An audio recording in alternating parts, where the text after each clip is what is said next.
big scale in the film.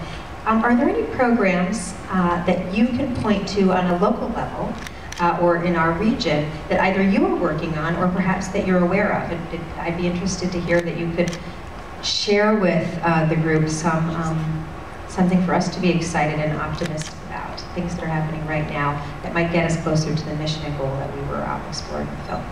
And I will get your microphone. Actually, just take this one. Oh no, it's on. Who wants to go first?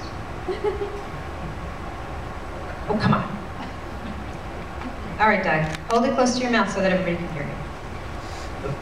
Hello.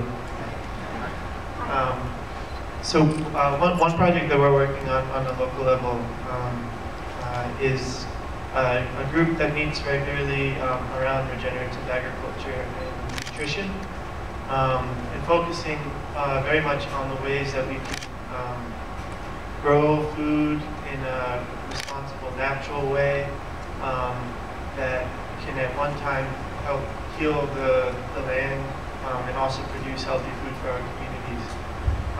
And exploring the ways that we can use practices that are both healing for the earth and in creating healthy food to feed people, and finding that healthy food is easier to grow, really, and that the ways that we're, learn a lot about how gardening can and should be in farming on a large level, it actually makes things harder, because we're at expense of the land, we're making it harder to grow food and good food, and that really good, healthy food that is healing to people is actually easier to grow and more beautiful in the process of growing.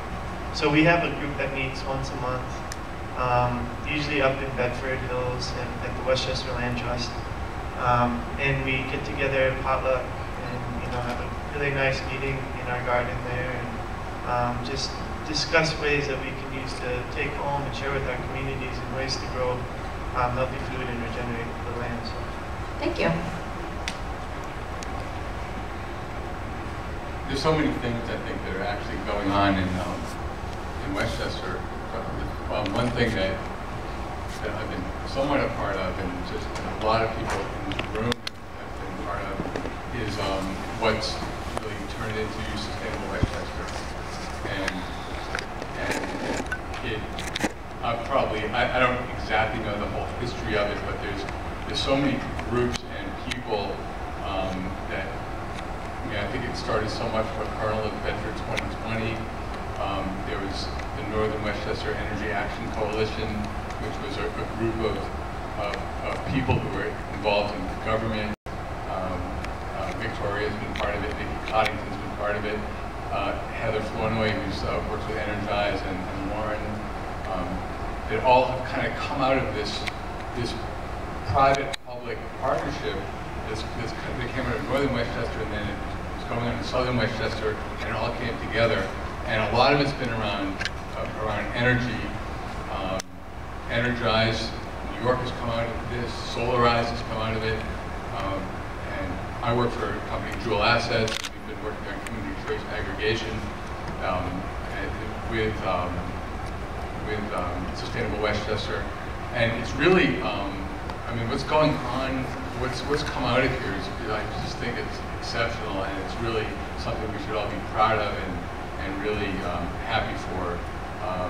And I think in some ways it's kind of a model for, way beyond this area, beyond New York, beyond really kind of worldwide for people who have gotten together, both from a policy standpoint and a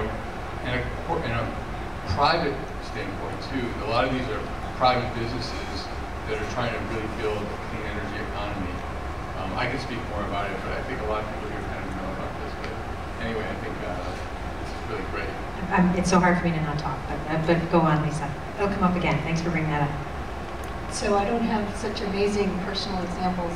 My institution works primarily with developing countries. But something that I'm aware of that my colleagues at Columbia have been very involved with is Plan NYC, which is helping New York City better plan for climate change and all of the weather and year-to-year risks that come with that, including helping some of the poorer neighborhoods that may not have access to proper ventilation and air conditioning deal with these really hot, humid days that are likely to increase risks of flooding and how to better design and manage things like subways that are so important for the city to get to work. So that's something that Columbia's been involved in. I'm not involved in anything locally in Westchester yet, so maybe I should be. Thank you. Good evening. I'd like to say something, first of all, a little bit general, but I think it applies to a number of the initiatives that we were just mentioning here. And it's the importance of developing skills for talking to each other, or more importantly, listening to each other. I've been involved in what I call the art of dialogue for years with organizations, but also with communities. And I can remember at the very beginning of the Bedford 2020 effort, we had a simple movement that we called Conversations for Action. And all it was people coming together. I can remember the first big gathering in the library in Katona. And the highlight of it was seeing small groups of people. I remember my mother-in-law, who was 92 at the time, and a little girl of 9 or 10 being in the same group, and being able to listen to each other and talk to each other. And for me, as I watched a lot of this evening, that was at the heart of it, that we have to keep on finding common cause. But it doesn't come simply with good intention, because in our own culture we have such bad habits of not listening, of interrupting, of only waiting for another person to take a breath before we jump in and so on. And so I feel strongly that there's something in there that is critical to this. And so strangely, coincidentally, last night we had the first in Katona of a meditation dialogue. And all it was a small experimental group, a pilot group, of coming together but talking to each other in a different way. And all the issues are there because when we connected, the things that came up with the things that we saw in this film tonight, and the things that are all in our own hearts. But as we pursued it, and we used, interestingly, a little Wendell Berry poem that begins with, "It's only when we come to the place where we don't know what to do that the real work begins." And I think we're at that place. We don't know what to do, and that's where the real work is, and it requires a different kind of conversation. So my hope would be to explore that piece, because I think with real dialogue, like meditation, and they can complement each other, we can access the kind of wisdom that we need to renew our humanity. It's not going to be a question of changing simply policies. That has to come, of course, but it comes only, I think, in a way that brings real action when people tap into that place. Well, I think this is the best we've ever done at having panelists with the opening question provide such a range of perspectives, and I think all of us in the room have a pretty good idea of where you're coming from and what you bring to this conversation.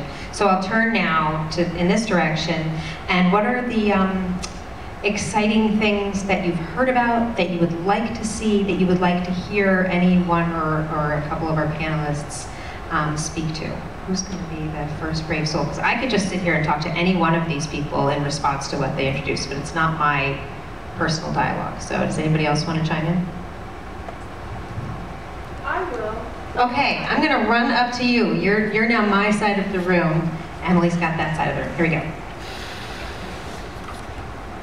So I'm not, my husband is much more active in the climate change community than I am. I'm kind of somewhat of a bystander, but not really, because none of us are. But I can only really start to embrace this issue if I'm thinking about what's possible. Because on one hand, it's so devastating and frightening, and on the other hand, it's kind of astonishing and exciting, the possibilities that could come from this. And I'm starting to see that. So I guess I don't have a well-formulated question, but I think my most internal question is, you know, how to be with this and stay the course of what is possible, how to not fall into despair and, you know, just anger and all that kind of stuff, but to really stay the course and stay with what is possible. That's what I want to know. Any one of you who feels you might have something to speak to, please grab the mic. I agree with you so much. This is really my feeling also coming from this film. And I wonder how many of the rest of you had this reaction.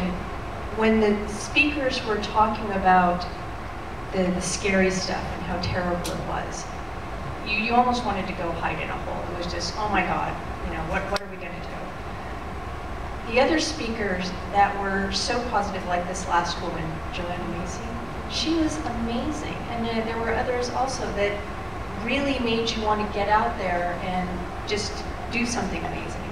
And so I think in these sorts of dialogues that were mentioned, that's something that we can do, is to inspire the people around us to do something. And I think the way we approach those conversations then is such an important part of the conversation.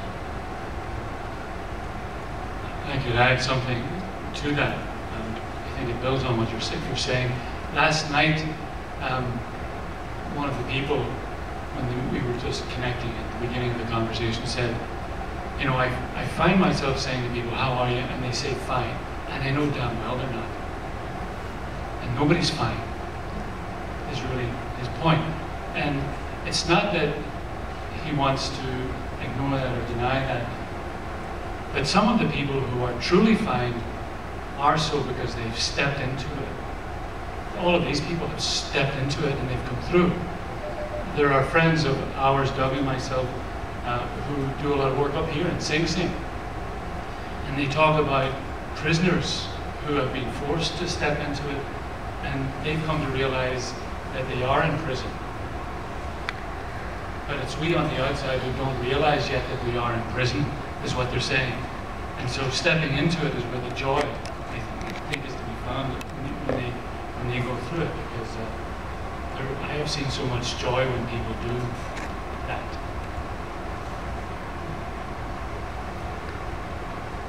I think, Mary, I think we captured like the movie, and it's really interesting. It's right on the edge of. I mean, I talked about hope, but really, sort of, there's a despair about where we are now. I mean, especially what's going on in the last few weeks. It's just, you know, but it's not the last few weeks. It's well beyond that. Before that. But there's this way this movie was beautiful, and it was unlike a lot of the things that you see. It was the beauty was like the stronger part of it, and the way that you're speaking about the people living in that moment. And I think, I mean, you know, it's the way that you live and deal with what's going on is sort of the way you get through it. Because, I mean, someone said in the movie that there's not, you know, there's going to be some bad things that are happening and are going to happen. And I think it's a question of how we get through it and how we preserve our humanity. And I think this movie very much was an example of that. Something that comes to mind is a feeling that I feel that a lot of the time we avoid chances of struggle. You know, we take the efforts to avoid things that might be painful, and in doing that, I think, become very complacent in a state of just reacting to things and taking avoidance rather than feeling and bringing something in. And I think in that is our ability to be vulnerable and willingness to feel holy, to feel good and bad. You know, trying to just feel good and avoid bad all the time just sets us up. You know, one extreme is the other. And I think somewhere in that middle where we're able to kind of fluctuate between contentment and sorrow, but be okay with that, you know? And I think that allows us to be more responsive to things rather than have this reaction of anger or fear or, you know, something I think it's that middle, that balance that we really need to cultivate. And we have the ability to. You know, we all have an ability to like observe and to feel and to love, you know, and I think that's what we really need to cultivate in ourselves, in our friends, in our families, and, you know, we all have gifts and ways to do that. So I think, you know, figuring out what we can do is exciting, and it's also uplifting. I have a question I have a lot to say about this film, but I guess my most specific question is, as I was watching the film, I kept thinking, how could I better improve my life to reflect what these people are talking about? But I guess specifically, lately I've been looking at having a 401k and like investing to be an adult, and all of these options I think are so rooted in these things that I'm trying to rally against. So I'm wondering if you guys have any suggestions or financial advice.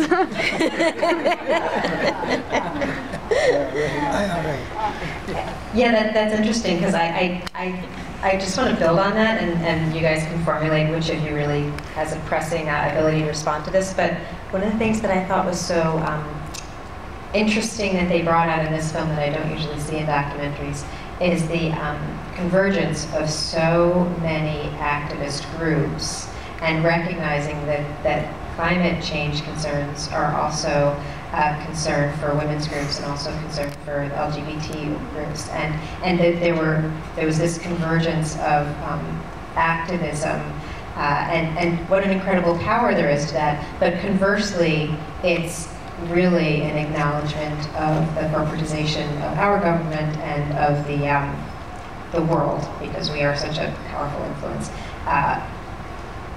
Not that that's simplifying the topic of discussion, but that was what I took away from it, was that the corporatization of our government, I've been recognizing for the last several years, was really the underlying problem to so many, to getting down that path that this is really asking us to get down. One great resource Pass Daniel the is mic. a magazine called Yes Magazine, out of the Northwest, and it writes wonderful articles on initiatives that range from what Doug is doing with food, but also financial sort of alternatives. So there's lots of stuff that's going on out there. In fact, one person on the board, his name is David Corbin. He's a well-known economist.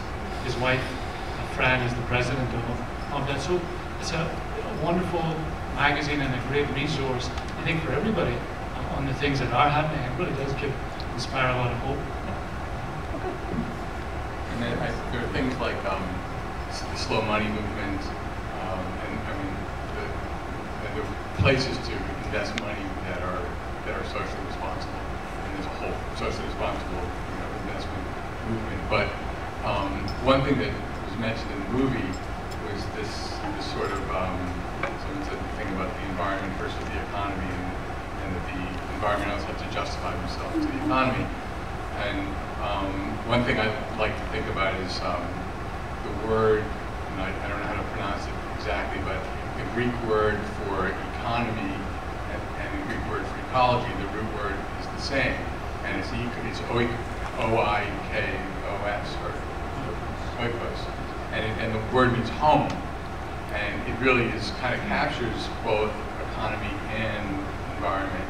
And I think the idea that you know, it's not like the economy. The economy is how we feed ourselves and how we house ourselves, and that's fundamentally what the ecology is. So I think it's kind of being able to take care of your economic well-being is as important as taking care of it's the same thing, essentially.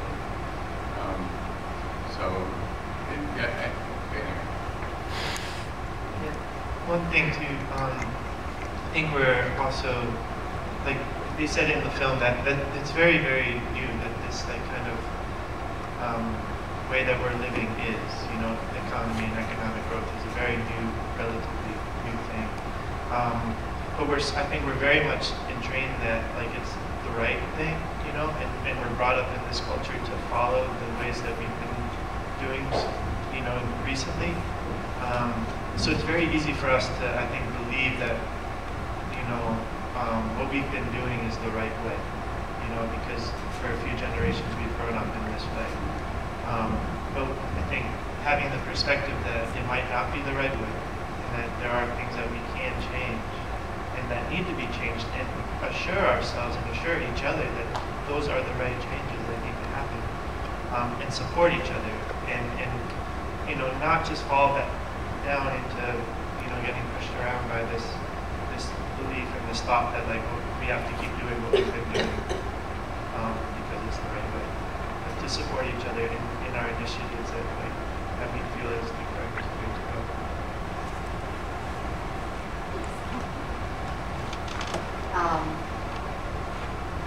I'm sitting here thinking, as you know, on several levels. I'm on the city council in Peekskill, so I'm thinking from a political point of view, a government point of view in my own little world there. I'm also a social worker, so I'm thinking about systems and how you affect these monumental, apparently monumental changes that need to be affected within a civilization and a culture here in this country and other countries that are capitalist in nature. And one thing I went to, I'm active in a number of things, and one of the things I went to recently was Albany, the governor sent down some people in Portland to talk about his initiative. He's got an initiative to reduce dependence on non-renewable fuel sources by 50% by the year 2030, I believe. And he had this big report, you know how those reports come out, and he had some people down in the area to discuss those reports. Well, the one thing that he said that was just so clarifying for me in the end, because people were saying, wait a minute, you know, you're putting money, at the same time you're talking about this, you're putting money into nuclear as this sort of bridge, or using fracked gas as these bridge fuels to the future. And, you know, they're talking about this stuff, and what he said was, in answer to somebody, well, you know, it's, we're living in a capitalist society, so unless this stuff becomes like the windmills and all the other different alternate energies, unless they become something that interests the people who run these big businesses in a monetary fashion, I guess they won't happen. So, I mean, that leaves us in little windmills in our backyards, I guess.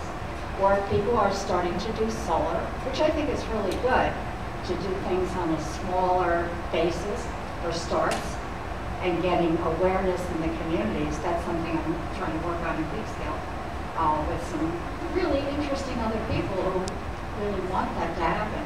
But I think it also has to happen on that bigger plane, the political plane. You know, Lord knows we're hearing about that this year. And, you know, maybe in a, you know, a larger community like the Hudson River Valley or the Westchester County, you know, sort of that medium level plane. I don't know what the answers are. I just know that I can't stand not doing something. You know, even if I think it's moving. You know, it's moving in the right direction. It's not going to change it tomorrow for sure. But, sorry, got a little passion there. Yeah, and I really believe that anything that people can do themselves and on a local level is so important. It gets people's awareness going, it contributes to the bottom line, all of these things. But what is very encouraging is actually some of these very big companies are starting to take on alternative energies and starting to act quite seriously on climate change, which, you know, you'll hear these statements about if we do anything to mitigate climate change or acknowledge that it exists, then that's going to hurt the economy. But some of the biggest companies in America signed on to the agreement that America took to the COP21 in Paris. And at that meeting at the White House, companies like Walmart, for example, were talking about how their plans to switch to renewable energies for the something like 80 or 90% of their energy sources by 2030. Solar panels on the, you know, their multi-acre buildings and things like that. So that actually is very compelling, and it becomes then harder and harder for the Wall Street contingent to ignore climate change as a real problem when business is taking that into consideration for their bottom line. So hopefully that also helps move the political needle. I'm going to try to ask this question as succinctly as possible. You know, we've heard a lot about kind of two sides, right? There's the big corporations and their influence in government, and that clearly, you know, is the big issue that has to change. And then the other side is all of us, you know, individual people who are driven and motivated to make a difference. And in this film, they definitely showed that, you know, for this revolution to occur, for us to really change the system, it needs to take numbers. And, you know, looking at the current atmosphere, you say in politics in our country, there is such social and ethical divides. And in the climate change debate a couple of months ago, we did a movie, Merchants of Doubt, and they talked about the manufactured doubt surrounding the climate change debate, saying science is still being debated, when, you know, that's really not the case. What it is the propaganda from the oil and gas companies, you know, saying that it's about the science when it's really on the other side of the curtain about the money. And so, you know, I'm a part of the committee, and I'm starting law school for environmental law in 5 weeks, and so I'm really just kind of starting my thank you, environmental activist, you know, career. And I think my question for all of you is, you know, there are a number of people in our community, in this room, who care about this and already, you know, have educated themselves. But there are millions and billions of people around the world who are either in, you know, life situations where they're focused on surviving on the day-to-day, or they're in a ethical, social situation where they've been fed misinformation and they are very defensive about anything that has to do with this. And so in this film, you see the need for group action and for us to come together as a society. And so I guess my question is, what advice do you have on how you break down those walls and build those bridges with the people who we need to bring into the fold, but who have yet to, you know, be brought in? I apologize for speaking again, because I know my Don't go. Man would never apologize for that. it's in my nature. I'm sorry.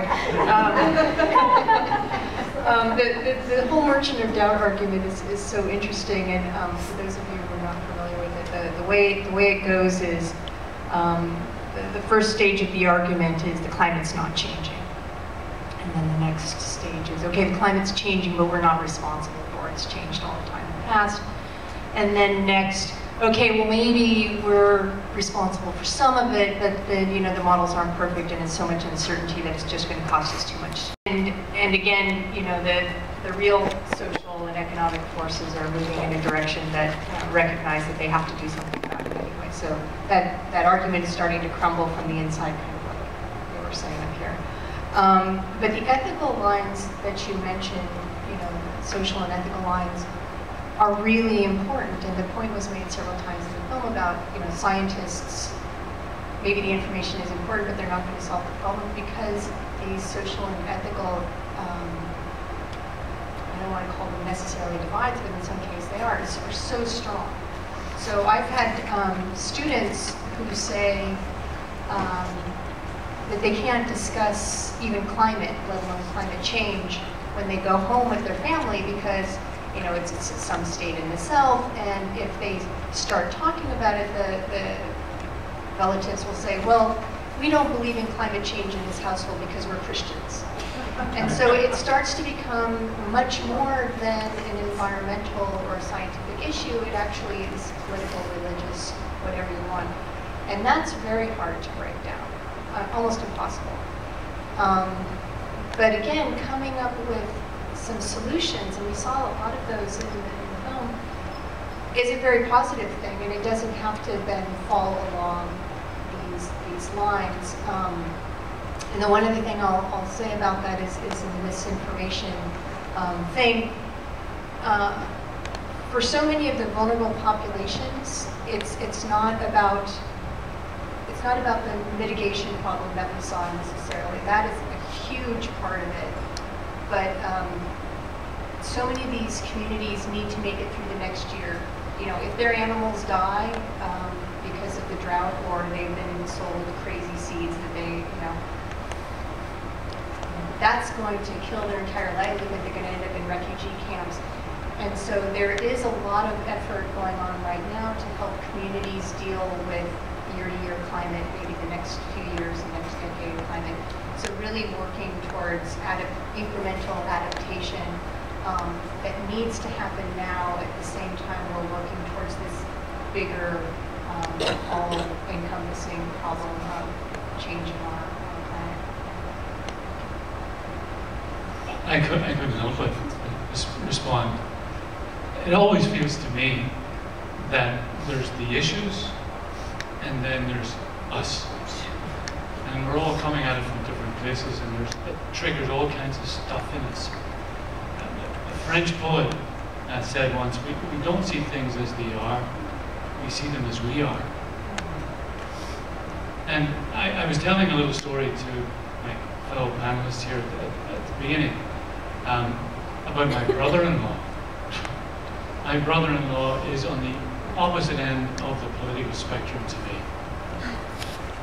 And it had reached the stage a little bit like, I don't know if you ever saw Monty Python, Fawlty Towers, don't mention the war. But you couldn't mention anything in this guy's company. You couldn't certainly mention politics. It was like, and so you got these Thanksgiving dinners, you know, where somebody would make the mistake of saying anything. Climate change, democracy, healthcare, Obama, you name it. And you'd find yourself in a corner defending things you didn't even believe. You know, because that's what happens when you get into these kinds of... And since it's my job to teach dialogue, and I was just as guilty. I mean, I can remember one occasion where I stopped the car and told him if he didn't shut up, I was going to throw him out of the car, which was hardly consistent with everything that I stand for. So I decided to try to walk my talk, and there is a point to this. And I sort of deliberately started to do two things. One was to hear his story. And it seems to me, I have found it everywhere I go. If we could hear each other's stories, already we create the space where something else can happen. And so there's a big piece of it for me, even engaging people. Just do nothing but come together and tell your story. What's going on for you? The second thing is when that happens is to very deliberately listen. And there's little kind of structures and techniques and things you can do. And I started to do this with this guy. And there's one little kind of vignette, a a couple of years later, we were sitting in a bar in New Hampshire. Doesn't that sound like a movie? Sitting in a bar in New Hampshire. And he went on, he started one of his rants, and suddenly he stopped, and he looked at me and he said, "You're really listening to me, aren't you?" And it just blew him away. Now the result is, I still don't agree with anything that he says, but I love him. And I use that word deliberately. And he loves me, and he's protective of me. And there's something, and it's possible to sit down. In fact, I'm still the only one who can sit down and talk about anything. And not agree, but find something. Find some little glimpse of possibility. So those two things. One is the story, and the other is just the deliberateness of a conversation. Not just good intention, but with a little bit of structure. So much can happen in life.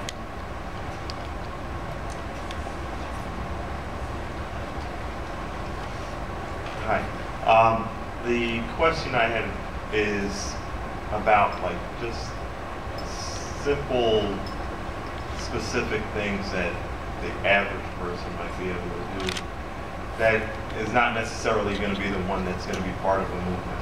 Because I think, you know, there are the people that are really necessary that are going to be part of movements, and then there are the people that are outside of the movements that still need to make some changes or can make some changes that will make a difference. And probably there are going to be more people that are outside of movements than are in. So if there's things that they can do that can make a difference on a big scale, you know, that I think that's something that would be important. So I'm just trying to think of some ideas. I think just a really easy, I mean, there are a lot of things, but I think being very conscious about what you're buying, what you're using, and what you're consuming can make a huge difference. And one of the I'm involved with a company called CSR Hub that rates companies based upon how they perform, but socially and environmentally. But you can learn a lot about products. There are people that I know, someone that I live with who doesn't buy plastic, and it's huge. And try to go a day without buying or using plastic. It's almost impossible. And everything in the store, I mean, if you're in the perimeters of the store, you can find things without plastic, but you're still gonna put your vegetables in a plastic bag, probably, before you go to the store and put it to the counter, to the checkout, and put them in another bag. So, but I think just being conscious of that can just make a huge difference. And it's interesting to see, how all these choices you make and values that get put there. I wonder if, Doug, to me what came to mind is planting a vegetable garden is really something that somebody who does not at all identify themselves as an activist, but even if you have a pot on your front porch or on your balcony and you're growing herbs, then you're connecting yourself in a way to the world bigger than yourself. And if you're teaching yourself something, if you have children in the house, you're teaching them some sort of independence and interconnectedness. It doesn't mean you have to march in the streets, although marching in the streets is pretty cool. Sunday! Okay, you guys want to tell us about that? On Sunday, there's a climate march in Philadelphia. People from all over the country are busing in. Saturday, all day, free, sponsored by the Food and Water Watch and many other organizations. There's all-day trainings on how to talk to media, how to create campaigns where people can make small actions and make small changes in the communities where they're at, and just learning lots and lots all day. So there's a lot of people locally going to Philly for that. But at the local level, there's so many things that every community in Westchester, do you live? He lives right here. In Austin? So like just asking what's going on to one of the village leaders maybe as a small step, like coming here or signing up for one of the campaigns that's going on. I mean, there's so many things going on in Osmium, I think, with vegetables and energy. With small things, there's so many things. My thing that I do is potlucks, because I think that, to your question earlier, is getting people to talk to each other and know their community and form the bonds that will form the basis for caring is something that, for one, we don't do. So having gatherings where there's no economic incentive or gain to go to, which is what families used to serve, I think it's becoming sort of a radical thing. If I can just quickly, something that I've found gardening is that it's given me a space to work on observation and silence, and being okay with quiet, and being okay with being by myself. And I think that is something that we can practice every day. Is those moments to observe things and take the time to look at something deeper or listen to something. And I think just in that practice silences some of that noise in our heads that is always there and gives us a little bit of freedom and peace to think a little bit more clearly.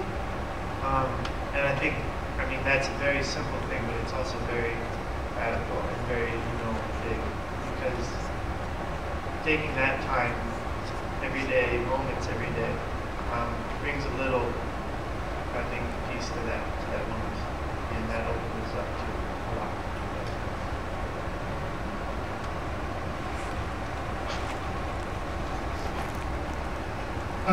I've been traveling in this world of what I like to call transformation workers, activists, environmentally aware people. I've met extraordinary people who I really value, who have been doing a lot of different kinds of work. And I've also been trying to work with Northern Westchester as a coherent entity in itself. The people that I've met are a pretty small percentage of the population of Northern Westchester. But I have a feeling that that percentage could go up pretty quickly, pretty soon. And that seems exciting to me because Westchester County has some of the richest, most educated, most connected, most professionally experienced people anywhere in the country. And if even a slightly bigger percentage of those people were to become involved or activated, it could make an extraordinary difference. So what do you guys think about it?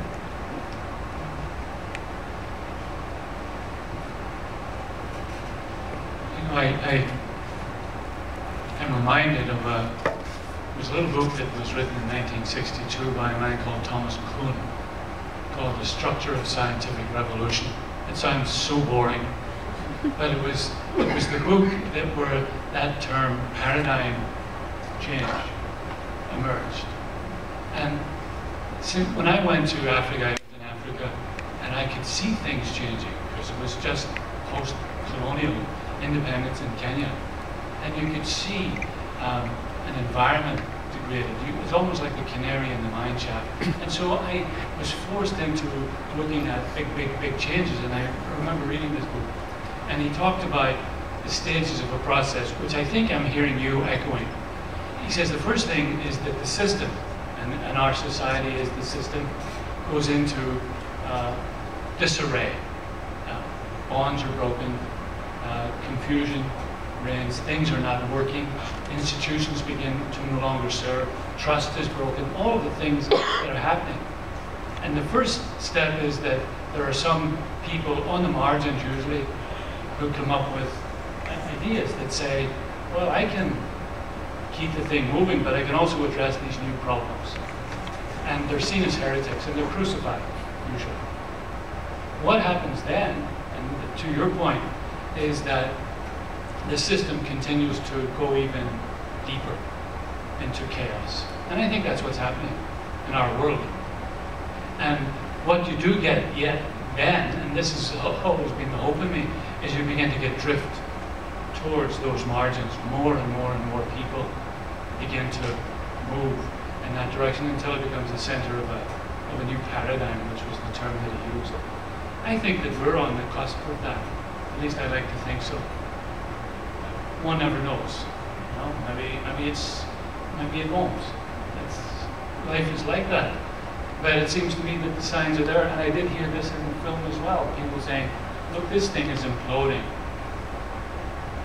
We don't have to sort of worry that it's going to sustain. It is imploding. It's self-destructive. What we have to do is create alternatives, and that's what's happening.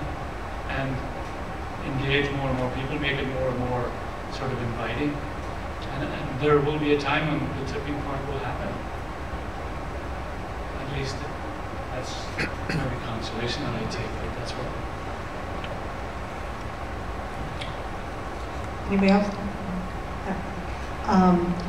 There's so much I would like to say about the film, but time is very limited, so I'll try to boil it down. I have a comment and then a question. One thing we're doing locally is in Irvington, we've created a nature center that's a sustainability education center, and it focuses on helping children deepen their connection with nature, and it also has demonstration gardens of different types that are all sustainable, that people can replicate at home, including pollinator gardens and so on. And our most recent one is an edible forest garden using principles of permaculture to create an ecosystem of edible plants that anybody can do in their backyard. My question is back to the statement in the film that scientists are not going to change the world. I think it's going to be the artist. I'm paraphrasing here. I wonder if any of you have thoughts about that. I mean, I know, Doug, you write poetry. I don't know how long you've been doing it. I myself have been feeling, I've been an activist on climate change for 13 years, and I'm feeling increased need to do artistic things that both express my pain and also feed me, because I'm in despair so often. So I wonder what your thoughts are about the role of the artist in changing the way we think and moving towards this paradigm shift.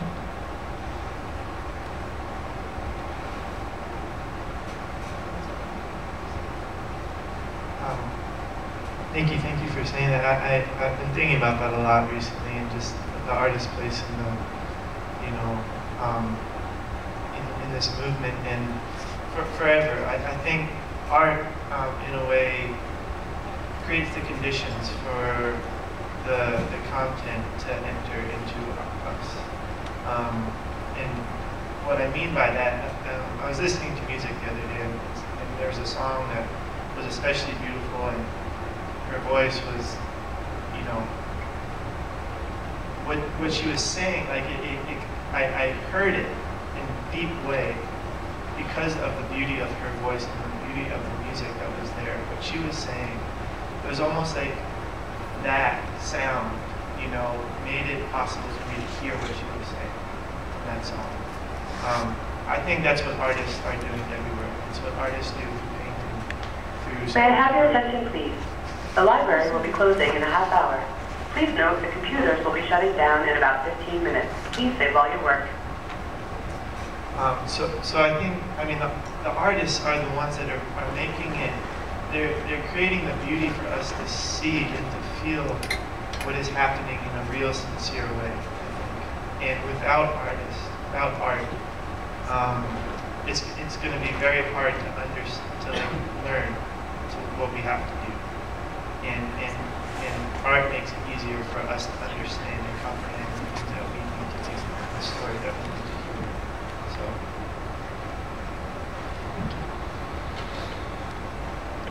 do. So maybe I'll comment as the scientist. So I actually got into this field of climate research because at the time I was looking at graduate schools was just about the time that that ozone hole was hitting the news. They were just really starting to do calculations on how CO2 could change the climate. And I didn't end up focusing on climate change, but clearly in the field of climate.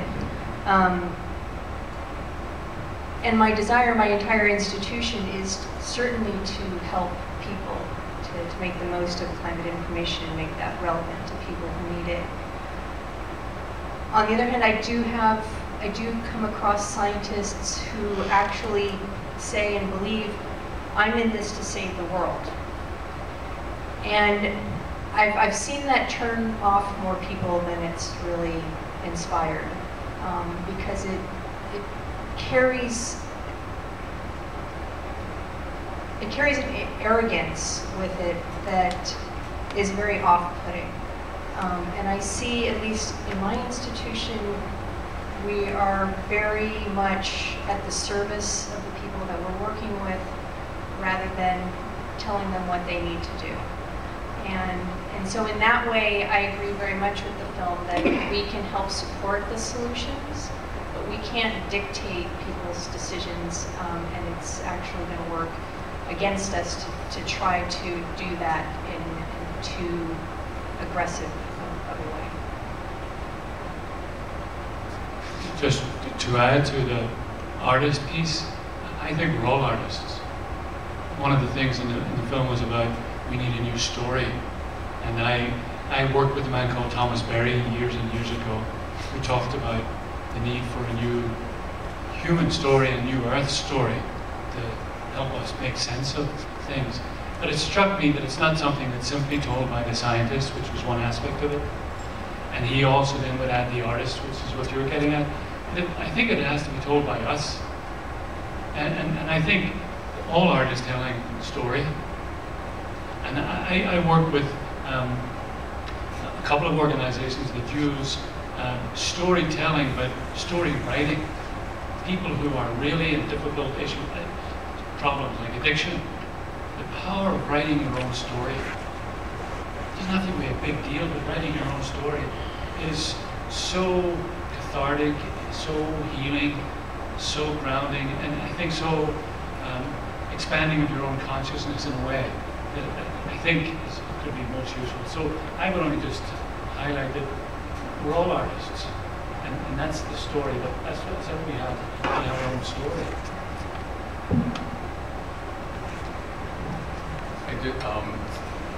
I think I just agree with a lot of what's been said. I just had a few kind of random thoughts that seem relevant. One is really amazing, beautiful book is Edward O. Wilson's book, The Future of Life. And he's a scientist, but he's also really a poet. And he writes about the love of life that he has in his work. And so there's definitely a role for scientists in the humanities. Another thing is, I mean, this idea of the myth and the new stories that we need to tell is something that it seems like it's more and more people are recognizing this, and it's more. Thomas Berry, there's this work by these people in the UK called Dark Mountain, which is really almost like they've accepted this idea that we're in this place where the future is very bleak, and the goal is to have these new myths to survive after this transition that we're going through is there. There's a book I've been reading recently that Paul and I have been talking about how to die in the Anthropocene. If I'm pronouncing that right, but it's how to die in this age of where humans change the climate. And now we're in the geological era where it's human creation. And one of the things in that book that he talks about is how important it is to carry the culture of humanity that's been around for thousands of years, these ancient things. And it's interesting, it talks about Gilgamesh. And Gilgamesh, I think I read that when I was in high school. I didn't realize that that had been lost for like 2,000 years. And it was only discovered about 100 years ago. And now it's one of the oldest surviving stories. So what he talks about in this book is that one of the important things that people can do to preserve this very deep humanity as we go through this transition, and how that learning is just really critical to being human, being able to live, today, but also in the future. The subtitle of the documentary was Climate Change, Capitalism, and Community. If you take climate change out of it, you have capitalism and community. And before anybody noticed climate change, a lot of people had recognized capitalism as being destructive of community. So I would like to ask you if you personally agree, or how you think about the fact that even before we knew there was climate change, capitalism tends to be destructive of community. And if you think so, does our society have the destructive nature, if you think it is? Are we able to articulate, critique, talk about, without being branded as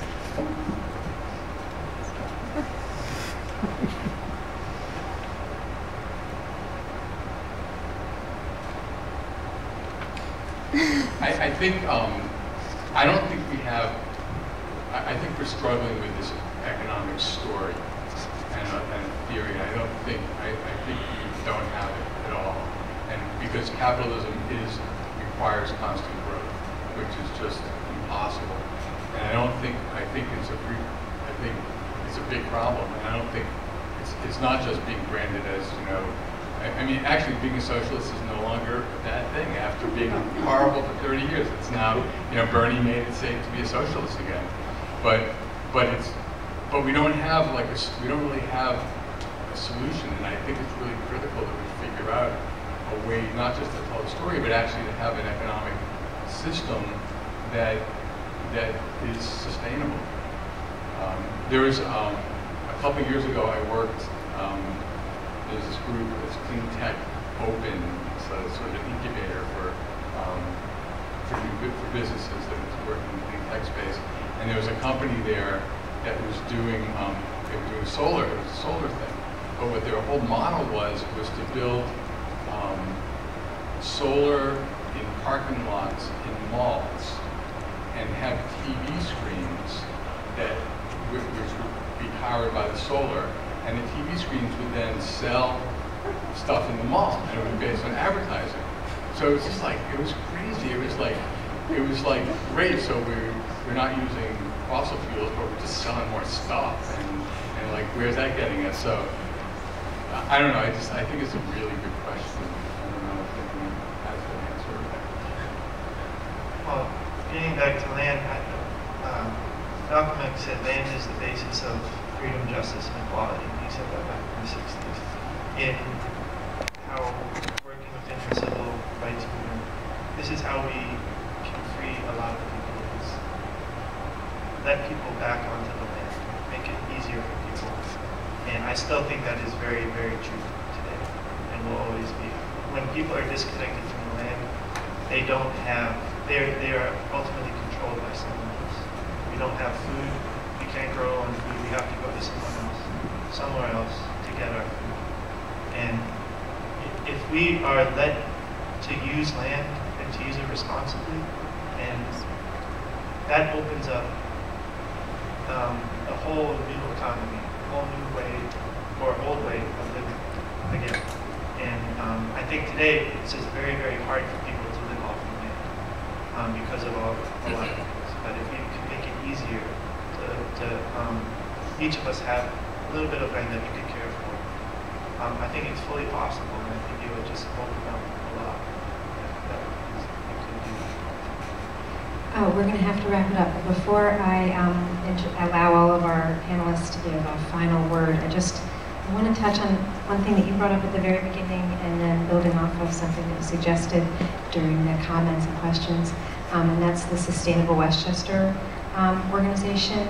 To give people a little more history on that, and I think from a political perspective, because that's the world that I live in, which I will say, for some reason this month is particularly humbling to be in this room with thoughtful intellectuals, because I just kind of live in a survive, get through the day mode, and so thank you for the last hour of discussion to put my mind in a different place.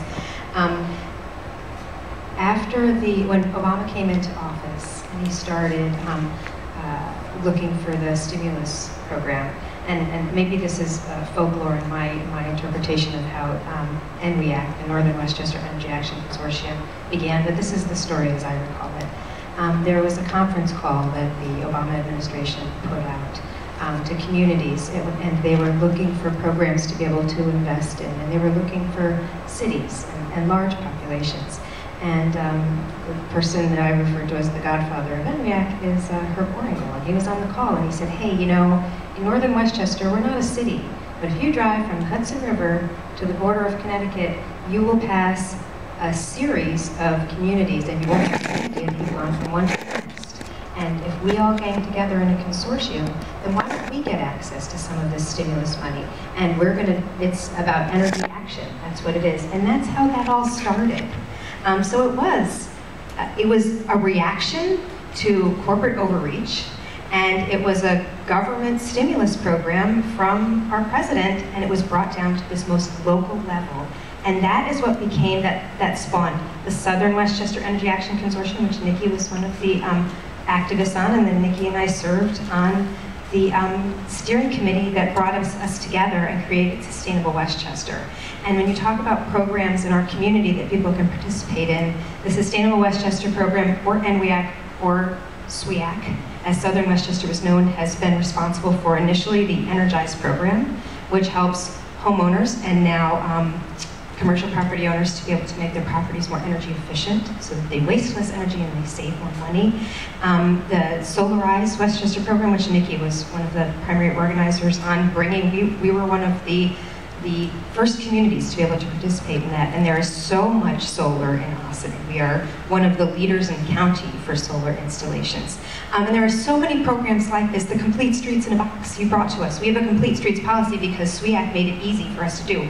All of the LED lighting that is saving us, already we've saved $43,000 in the first 6 months, and it's not even completely installed on our energy costs for the community. So there are so many things that are happening, and it started very big, and it comes down very small. So I'm really glad you brought that up, because I didn't really think about the fact that this group that now is a nonprofit, and its members are municipalities from across the entire county now, and these programs are here in our community. And it's very exciting, and it's thanks to some of the folks in this room that did that. So I'm going to stop talking now, but I felt very inspired by today. So I'm going to shut up and ask all of you to give us one final thought for us to leave with. And then we're going to take a picture with these guys, and everybody can connect before we go.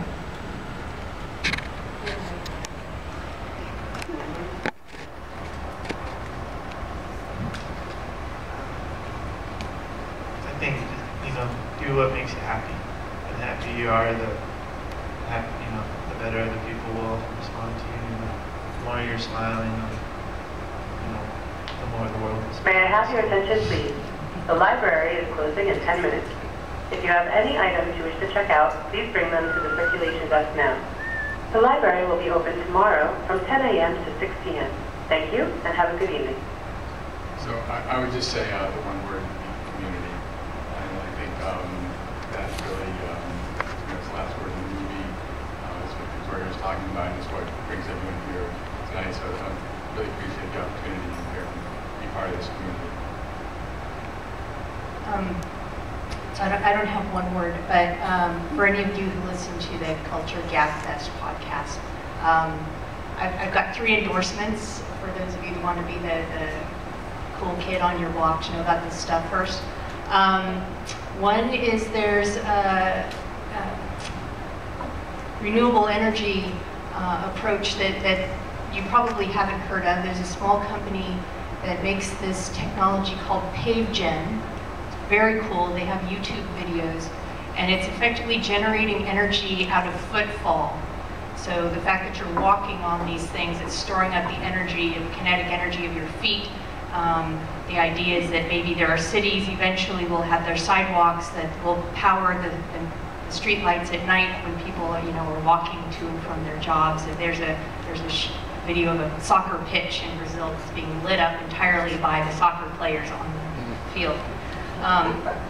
So that's one. With respect to gardening, there's a completely awesome TED Talk called Guerrilla Gardener that some of you might have seen, where a guy is advocating for taking just the public space along sidewalks to grow vegetables. It's amazing. And then finally, there's a book called Lab Girl, national bestseller actually, where there's this biologist who loves the natural world, and you just really get an amazing sense of it from her perspective. So, those are my favorites. We've kind of covered everything. One little thing, worry well. And what I mean by that is, it's like self-care. We need to care for ourselves. And I don't know about you, but I do wake in the middle of the night, like Wendell Berry's poem talks about.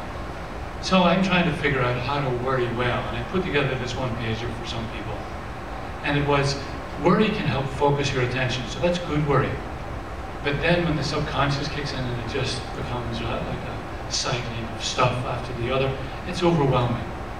So how do you mitigate that? And so the thought was something like this: worry deliberately.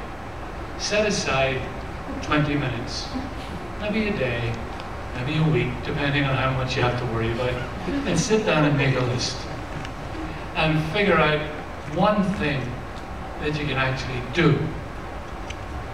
And then when the 20 minutes is up, put it aside, and whenever you find yourself being attacked by the news, say, oh, wait a minute, I've done my worry for the week.